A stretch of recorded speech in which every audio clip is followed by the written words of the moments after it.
రీసెంట్గా India AI event న్యూఢిల్లీలో conduct చేశారు. So India AI means artificial intelligence capabilities and ఇన్ఫ్రాస్ట్రక్చర్ని ఇండిజినస్గా పబ్లిక్ ప్రైవేట్ పార్ట్నర్షిప్తో ఇంప్లిమెంట్ చేయడం. సో ఇండియా ఏఐ మిషన్ని ఎవరు ఇంప్లిమెంట్ చేస్తారు? Ministry of electronics and information technology and NASSCOM వాళ్ళు 2024లో లాంచ్ చేశారు.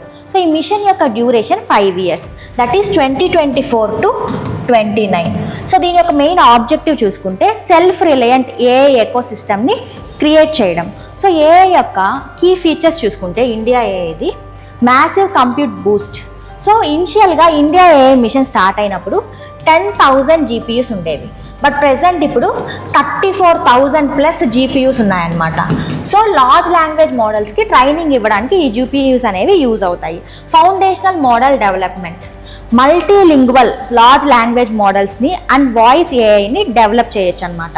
ఏఐ ఇన్నోవేషన్ సెంటర్, దీంట్లో రీసెర్చ్ అనేది చేయొచ్చు. ఓపెన్ డేటా సెట్స్ ప్లాట్ఫామ్, ఇందులో ఏఐ కోష్. సో రీసెర్చర్స్ అనేవాళ్ళు ఈ డేటాని ఓపెన్ సోర్స్ కాబట్టి ఈ డేటాని యూజ్ చేసుకొని రీసెర్చ్ చేయొచ్చు అండ్ గవర్నెన్స్ కూడా చేయొచ్చు. Startup financing and talent pipeline. So A companies అయితే ఏఐని ఇంప్లిమెంట్ చేస్తున్నాయో అలాంటి స్టార్టప్స్కి ఇది ఫినాన్సింగ్ అనేది ఇస్తుంది. అండ్ గ్రాడ్యుయేట్స్ అండ్ పోస్ట్ గ్రాడ్యుయేట్స్కి ఏఐ స్కిల్ని డెవలప్ చేసే ప్రోగ్రామ్స్ని ఇంట్రడ్యూస్ చేస్తారనమాట. Ethical and safe AI. AI అనేది రెస్పాన్సిబుల్ ఏఐ అయి ఉండాలి. సో ఎథికల్గా అండ్ సేఫ్గా ఉండాలన్నమాట. అండ్ ఏఐ నేషన్గా ఇండియాని నిలబెట్టడమే దీని యొక్క మెయిన్ ఆబ్జెక్టివ్.